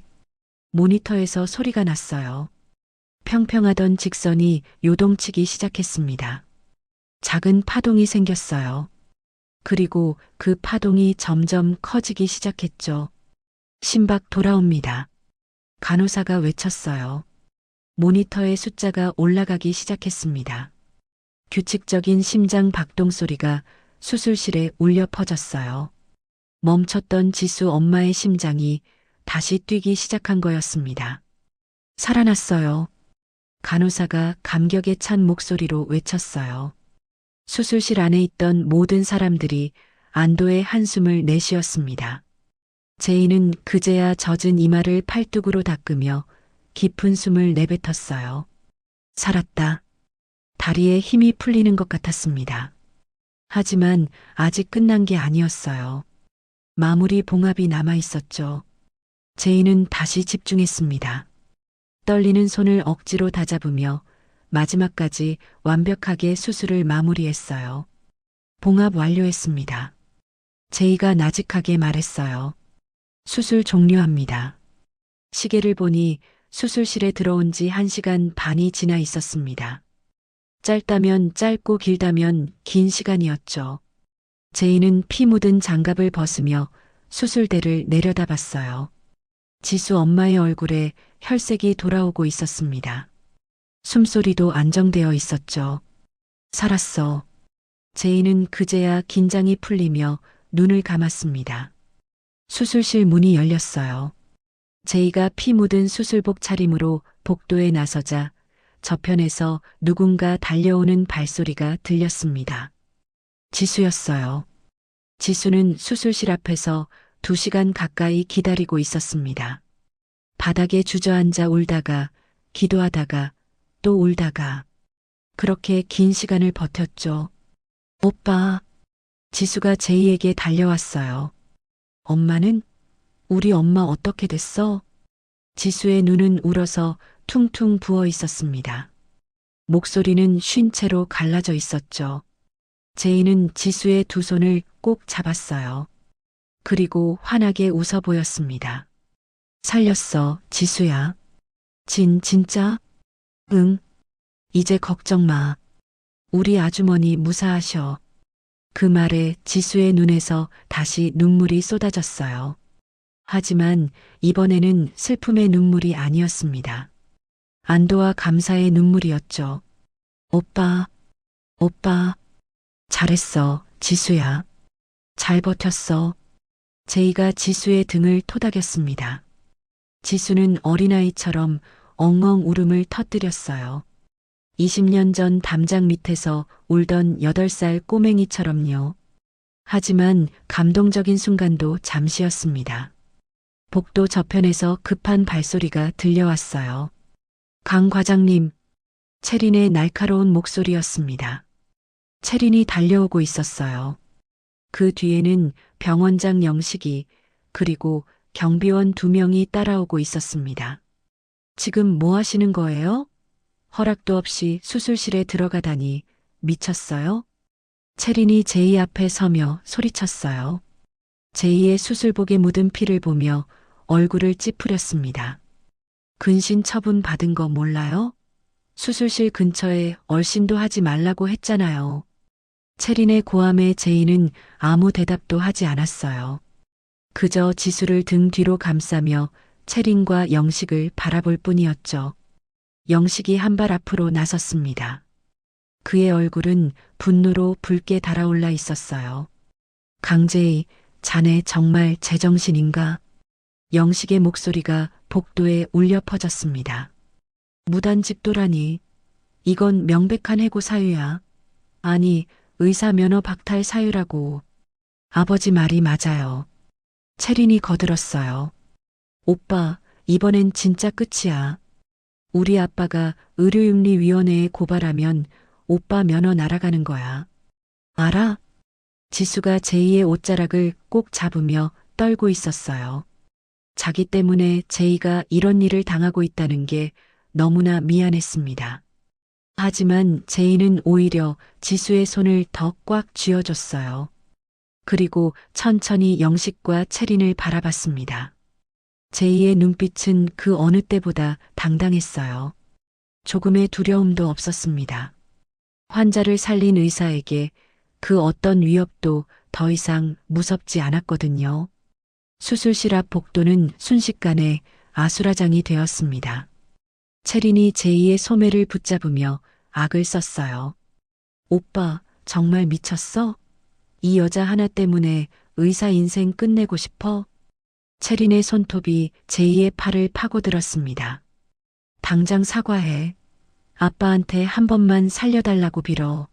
그러면 내가 아빠 설득해 볼게. 제이는 아무 대답도 하지 않았어요. 그저 자신의 팔을 붙잡은 채린의 손을 내려다볼 뿐이었죠. 그리고 천천히, 아주 천천히 채린의 손을 뿌리쳤습니다. 차갑게요. 오빠. 채린이 놀란 눈으로 제이를 쳐다봤어요. 제이는 등 뒤에서 바들바들 떨고 있는 지수의 어깨를 감싸 안았습니다. 그리고 병원장과 채린을 똑바로 응시했어요. 수술을 막 마친 제이의 눈은 피로했지만 그 어느 때보다 맑고 단단했습니다. 사과요? 누구한테 말입니까? 제이의 낮은 목소리가 복도에 울려 퍼졌어요. 사람 죽어가는 수술실에서 겁먹고 도망친 의사한테요? 아니면 환자 생명보다 딸 기분 맞추는 게 더 중요한 병원장님한테요? 뭐야? 강제희, 너 지금. 영식이 손을 부들부들 떨며 제이를 가리켰습니다. 너무 화가 나서 말이 제대로 나오지 않는 것 같았어요. 채린이 끼어들었습니다. 오빠, 저런 비린내 나는 여자랑 엮여서 수준 떨어지게 왜 이래? 오빠한테 어울리는 건 나야.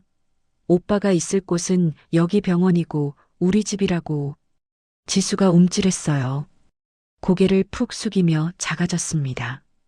채린의 말 한마디 한마디가 칼날처럼 가슴을 찔렀거든요. 하지만 제이는 달랐습니다. 제이는 비웃듯 입꼬리를 살짝 올렸어요.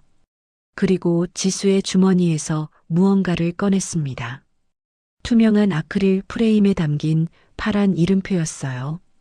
지수가 지금까지 간직해온, 제이가 정성껏 수선해준 그 보물이었죠. 채린아, 내 눈엔 이게 쓰레기로 보이지? 채린이 이름표를 힐끗 쳐다봤습니다. 당연하지.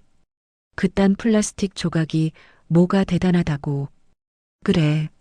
너한테는 쓰레기겠지. 제이가 이름표를 손바닥 위에 올려놓았어요. 근데 나한테는 내가 가진 그 어떤 명품보다, 이 병원장 직임보다 이게 훨씬 무거워.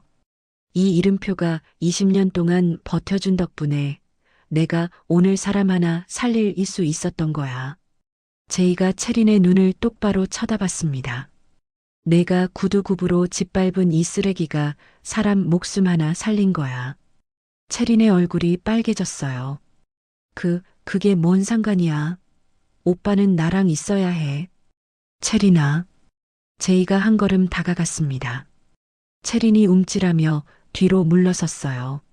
징계든 파면이든 내가 할 수 있는 건 다 해봐. 근데 내가 착각하는 게 하나 있어.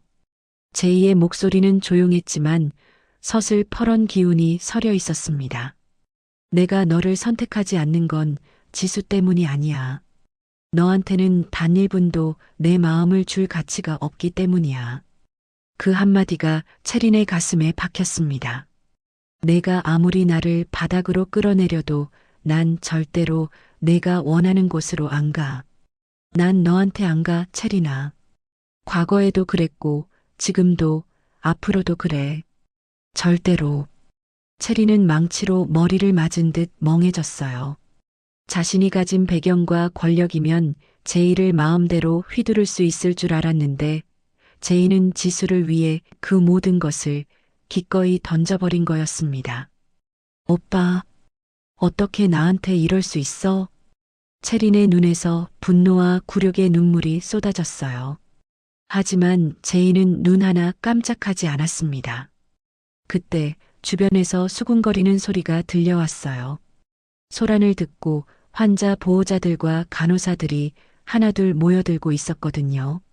방금 강 과장님이 사람 살리고 나온 거 아니야? 김 교수가 손 놓고 나왔다던데 강 과장님이 살렸대. 도망간 의사 대신 수술한 게 왜 죄야? 사람들의 시선이 병원장과 체린에게 따갑게 꽂혔습니다. 여론이 순식간에 뒤바뀌고 있었어요. 영식의 얼굴이 굳어졌습니다. 이거는 나중에 다시 논의하지. 영식이 중얼거리듯 말하고는 체린의 팔을 잡아 끌었어요. 가자, 체린아. 아빠, 근데 나중에 얘기해. 영식이 체린을 데리고 자리를 떠났습니다. 복도에 정적이 찾아왔어요. 제이는 천천히 지수를 돌아봤습니다. 지수는 여전히 고개를 숙이고 있었어요. 지수야, 고개 들어. 지수가 천천히 고개를 들었습니다. 눈에 눈물이 그렁그렁 맺혀 있었어요. 오빠, 나 때문에. 됐어. 내 탓 아니야. 제이가 지수의 손을 잡았습니다. 가자, 지수야. 엄마 보러 가자. 제이가 지수의 손을 잡고 걸어갔어요. 당당하게 복도를 걸어 나갔습니다. 지수는 눈물을 닦으며 제이의 곁에서 발을 맞췄어요. 20년 전 멀어지는 트럭을 보며 울던 꼬마는 이제 없었습니다. 지수의 곁에는 자신을 위해 모든 것을 버릴 준비가 된 가장 든든한 내 편 강제이가 있었어요.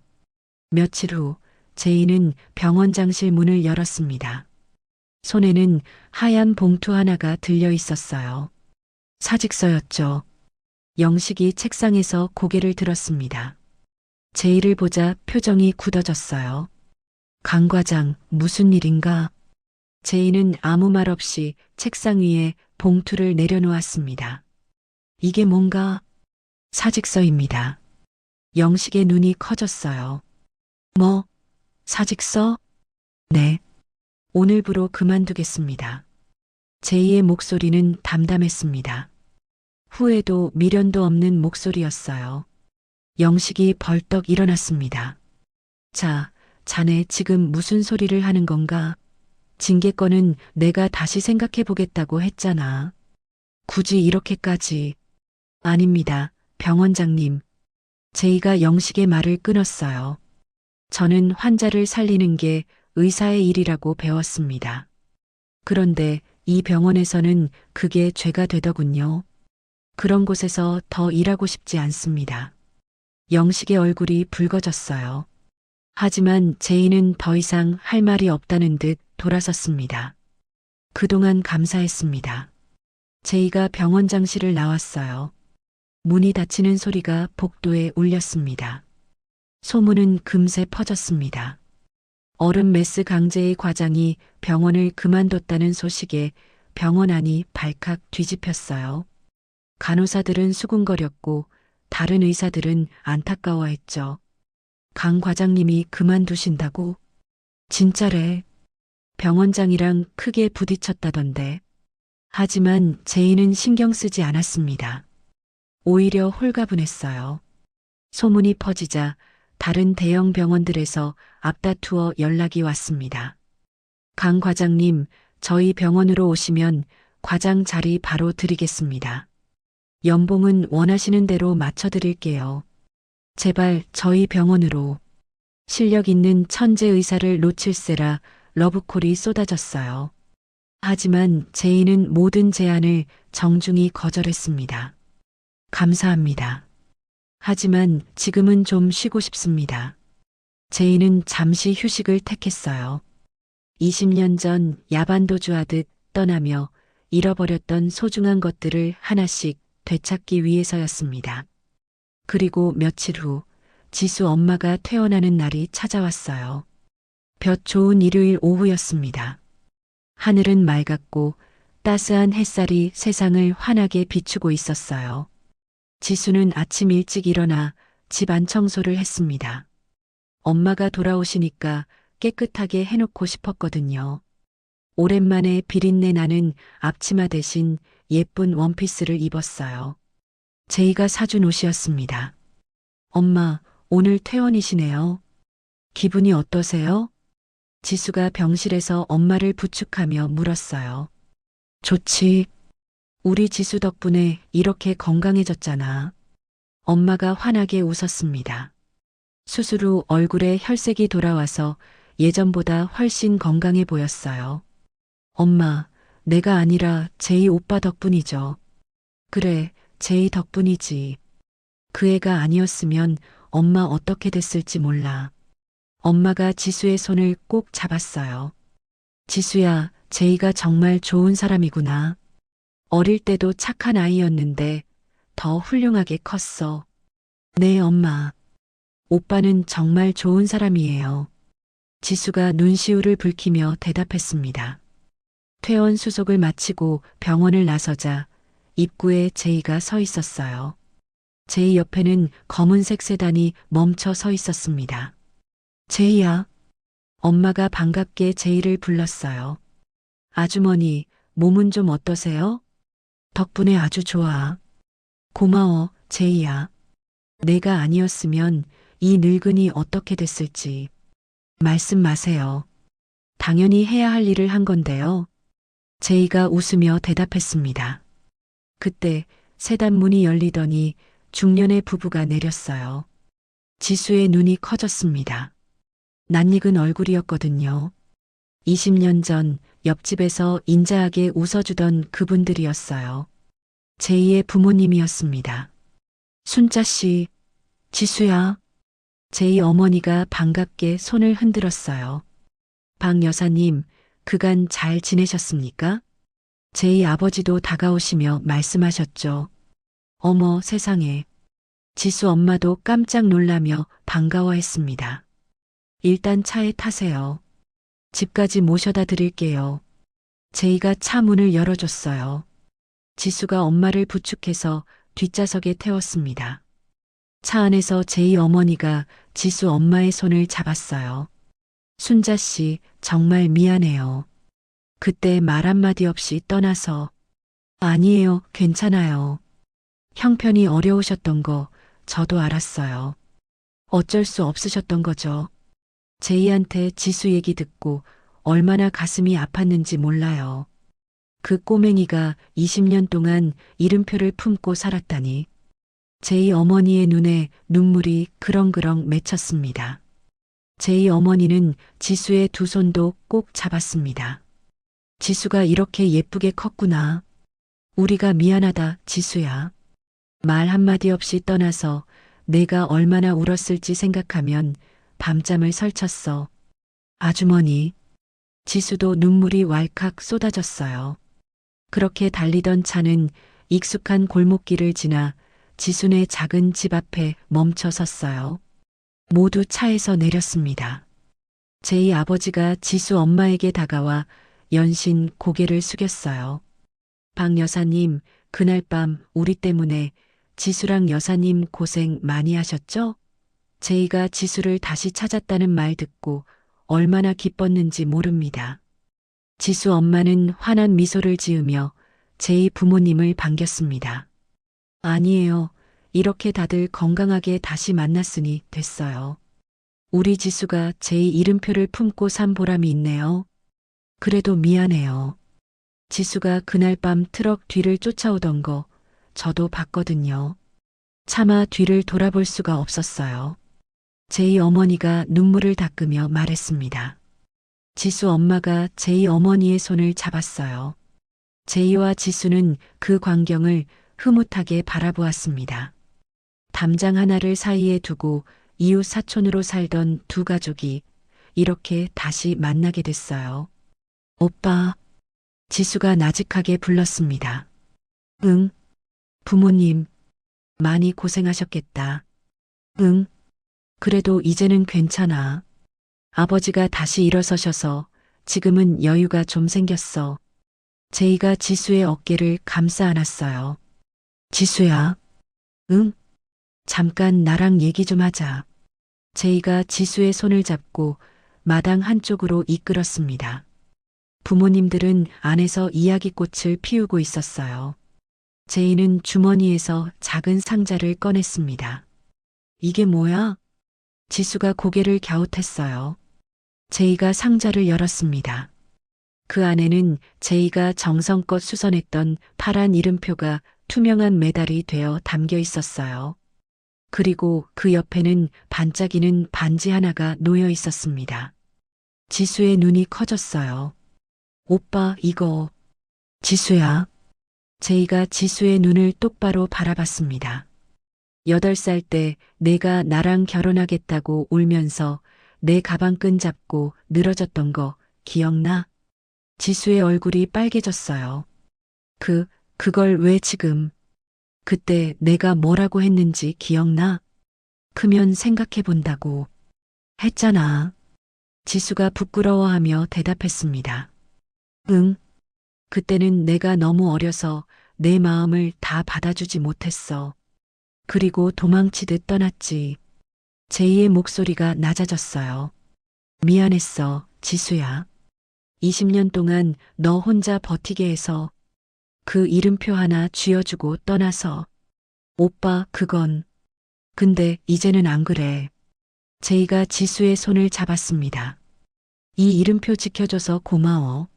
내 덕분에 내가 여기까지 올 수 있었어. 제이가 상자에서 반지를 꺼냈어요. 그리고 지수의 손가락에 반지를 끼워주며 말을 이었습니다. 이제는 이름표 대신 내 손잡고 같이 가자.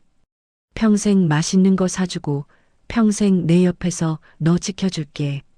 지수의 눈에서 눈물이 흘러내렸어요. 하지만 입가에는 미소가 피어올랐습니다. 오빠, 나랑 결혼해 줄래, 지수야? 제이가 진지한 눈으로 물었어요. 지수는 대답 대신 제이의 품에 안겼습니다. 눈물을 닦으며 고개를 끄덕였어요. 응, 오빠. 나 오빠랑 결혼할래. 8살 때부터 기다렸어. 이 말. 그래. 오래 기다리게 해서 미안해. 제이가 지수를 꼭 안아줬어요. 이제 절대 어디 가지 마, 오빠. 안 가. 이제 안 가, 지수야. 제이가 지수의 머리를 쓰다듬었습니다. 멀리서 두 집안 부모님들이 웃으며 이들을 지켜보고 있었어요. 제이 어머니가 눈물을 닦으며 웃었고 지수 엄마도 환하게 웃고 있었습니다. 저것 봐, 여보. 우리 제이가 드디어 장가를 가네. 제이 아버지가 흐뭇하게 말했어요. 그러게요. 20년 전에 그 꼬맹이가 울면서 제이한테 매달리던 게 엊그제 같은데 제이가 정말 멋지게 컸어요. 우리 지수한테 과분할 정도로. 지수 엄마가 웃으며 말했습니다. 과분하긴요. 우리 제이가 복받은 거죠. 이렇게 착한 며느리를 얻게 됐으니. 제이 어머니가 지수 엄마의 손을 잡았어요. 20년 전 담장 하나를 사이에 두고 이웃 사촌으로 살던 두 가족이 이제는 진짜 가족이 되기 위한 첫걸음을 떼고 있었습니다. 마당에서 제이와 지수는 여전히 서로를 안고 있었어요. 비린내 나는 앞치마를 벗고 예쁜 원피스를 입은 지수의 얼굴에는 세상에서 가장 행복한 미소가 피어올랐습니다. 낡은 트럭 소리와 함께 끊어졌던 인연의 실이 비로소 단단한 매듭으로 묶이는 순간이었습니다. 트럭 뒤를 맨발로 쫓아가던 8살 소녀와 미안함에 고개를 돌렸던 14살 소녀는 이제 서로의 손을 맞잡고 같은 곳을 바라보고 있었어요. 파란 이름표 하나로 시작된 20년의 기다림이 마침내 영원한 약속이 되는 순간이었습니다. 오늘의 이야기가 당신의 마음에 작은 울림을 드렸다면 앞으로도 당신의 나날에 잔잔한 위로가 될 이야기들로 찾아뵐 수 있도록 구독과 좋아요를 눌러주세요. 그리고 사연의 주인공을 위한 따뜻한 말씀도 댓글로 부탁드립니다. 당신의 오늘을 늘 응원합니다. 인생 나날이었습니다.